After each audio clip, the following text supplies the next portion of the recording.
Hey makers, Chad at Turner's Warehouse here, and today I'm going to show you our special Father's Day or someone like a father for you gift idea.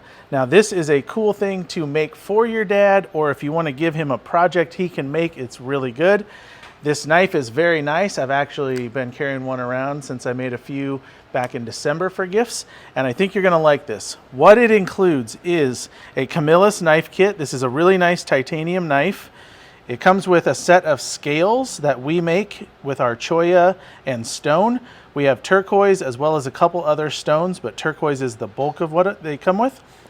And then it also will come with 4 screws. Now there is a screw pack in here, but they're silver and they're a little shorter. So we're going to include 4 black screws for you because we think they look great with these scales.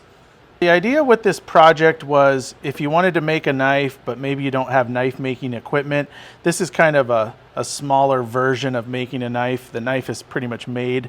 What we've done is laser cut our scales for you, and now these are rough. They're not finished size. So they're gonna be, the holes will be lined up, but you're gonna have to take a little material off the sides and the top and do a little shaping, which is kind of the fun part. But what we've done with these screws is you can put these screws in and kind of eyeball how much material you need to take off, because we want these screws to sit on top of the scales. Now if you want to countersink them, you can do that, but that's something you'll have to take on as far as countersinking your scales and shortening your screws. These are meant to sit on top, but you can kind of use these as a guide for how much material you have to remove. So I need to remove a little material off here. I'm going to do this by hand and show you because we're not using any fancy tools. This is all stuff you've got in your shop, like a sander, just some sandpaper, a Dremel, anything like that. So let's grab some sandpaper, and I'm going to do a couple of things first. It's going to be kind of clear what side is what because of how they fit on the knife. And this side is a little rougher, this side's a little smoother. But honestly, you could actually flip them if you wanted to. You would just prep them because the holes are going to be the same on both sides. But all I'm going to do is take my sandpaper or my block. It's much easier when you have a large piece like this, although I probably would want like some 220 grit. And I'm just going to evenly press and sand it down. And you can see materials coming off already. You've got wood and resin, so you may go through a couple pieces of paper, but that's okay. But you see how nicely that comes down. And then you can kind of do the same thing with your edges. You can hold them real square. You don't want to curve them because then you're going to get odd edges. Maybe this is where the block is better because it's shorter. But I'm going to show you some of the steps here, and then I'm going to work on it and then come back to the next step because some of these are going to take a little time just to prep. So right now I'm going to go ahead and go all the way around. You can see where the cut is uneven. I'm going to go all the way around and kind of prep this up, sand all the sides, sand the top and bottom, and get it a little closer to the thickness I need, and then we'll jump back in here with the next step. Now obviously if you want to use a palm sander, or if you have a disc sander or any other kind of sander, you could speed up this process quite a lot. All right, so I'm thinning these out. I've got the first one thinned out and mounted up, kind of mocked up. And what I like to do with these, you see there's a lot of fine dust here. This knife, funny enough, it's new, but it doesn't look it. It'll clean up nice. Has a bevel here and a bevel here. So having a sharp edge is no good. Plus, you just don't want that sharp edge anyway. So what I like to do is kind of mark with a marker what I'm going to take away. So I'm going to bevel it all the way down like that.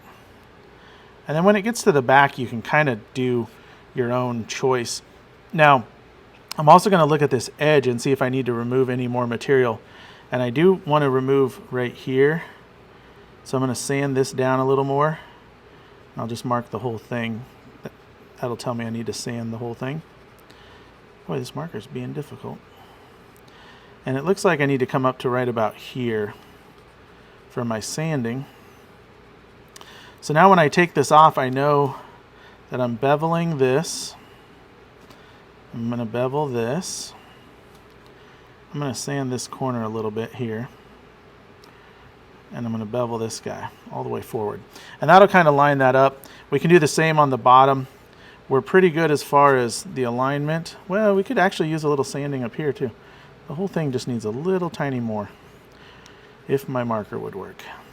So just a little bit, not right at the front though, so I'm gonna leave that. And then I'm gonna bevel this whole edge.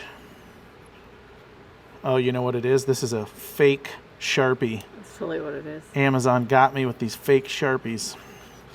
And they don't work as well. There, now it's flowing. They smell And real funky. they smell like fish. It's weird. All right, so I'm gonna bevel that to kind of match into that. It's not gonna be perfect, but you see my screws are on top. That's where I want those. So I'm actually pretty good in thickness. I could probably take off a tiny more, it wouldn't hurt. So first things first, I'm gonna take this off. And be careful of your screws because you only have enough to do the knife. You don't have any extras, at least not from us. They work really well for this. And the black button head looks really nice. So, good way to do it. But like I said, if you want to use the others, feel free. Just explore and do your thing. So, first thing I'm going to do is sand my bottoms and that corner because this corner is a little high. So I'm going to come in here. Oh, as you can see, my black mark is coming off. That's good. And I'm going to get some fresh paper and rub that. Let's take a look. Okay, looks like I got most of it. And I'm going out to this edge, so I'm going to bevel that. So I need a little more right there, but I don't want to get the very end. So I'm going to make sure that end is not lifted nice and flat. And I can even use the block if need be. And now I'm going to use my Dremel, and I'm going to use a little sanding thing. We have these little kits, but everyone seems to have a drawer full of these, so this is a great time to use them. So just use a Dremel. Now, I want to kind of match this, but obviously it doesn't have to be perfect, but it's a pretty steep angle. So I'm just going to try to do that same angle all the way down. Oh, look what I did. I almost did on the wrong side. See how the lines saved me there? Because if I didn't have the lines, I totally would have done it on the wrong side. And there we go. Got a nice angle going. I'm going to go the whole way to try to make it smooth. And I'm moving my piece under the Dremel versus the Dremel moving. Now keep in mind, this is wood and resin. So you're going to have wood and resin dust, so make sure you're wearing a respirator. And then you can kind of eyeball it. Looks like I need a little more angle off the back, which is no problem. And if you don't have a Dremel, you could do this with sandpaper. It would just take you a little time. But you can easily sand these edges. You would just have to start and keep your sanding going the same way, because you don't necessarily want it rounded. You want it to be kind of a square edge. But you can certainly bevel that pretty nice. Your Dremel will react different when you hit resin versus wood because one is softer than the other. And our cholla is stabilized, so it's even harder than wood normally would be. I'm going to kind of eyeball it just to see if I need bulk removal, which I really don't. That looks really good. I just need to finely sand all the way around. So I'm going to do that with my 400 that I started with. And actually I can even hit the top of this because this is my top, my side. I'm going to hit that with the 400. And being this is a knife handle and it's flat, if you have a buffer, you could always hit this with a buffer at the end and really do a good job. But you see how smooth and nice that looks. So let's do these edges now. So I want to find my facet angle if I can and kind of just work them. There we go. Looks pretty good. All right, so I'm going to finish this one up with a little sanding. I'm going to match the other side, and then we'll jump back in here when we get closer to the end. So I'm just kind of wiping this down. I've got it fit on kind of the last like mock-up to test the screws. Everything's looking good. I might touch up a couple little bits here, like I got a little edge here. I might touch up that. But even if I didn't, this is fitting pretty nicely. And it looks pretty good. So I'm going to go ahead and take these scales off and apply a finish. All right, so I'm going to finish this with a food safe bowl finish. Now you could do a variety of things. You could do an oil, you could do a poly, you could do whatever you want. This stuff looks and feels great. It will protect the wood. It'll soak in to the wood, even though it's stabilized. You can already see the color change. It is good for the resin. It'll moisturize it. It's kind of all around great. And it looks phenomenal. So I'm going to apply that and let it sit, and I'm just using my fingers, you can see, just getting a tiny bit on there. I did wipe these off pretty good, so they were clean of dust, because I wouldn't want to wipe in a bunch of dust. But look at how nice that looks. Now I want to apply a generous amount, not like insane, but I want it coated everywhere because it's going to soak in. So I'm going to let these soak for probably 30 minutes to an hour. All right, so we can now buff these off, and I'm just kind of buffing them with a clean shop towel here. The nice thing again about this finish is it looks phenomenal. Look at that finish, right? And that's only sanded to 400 on the resin and the wood.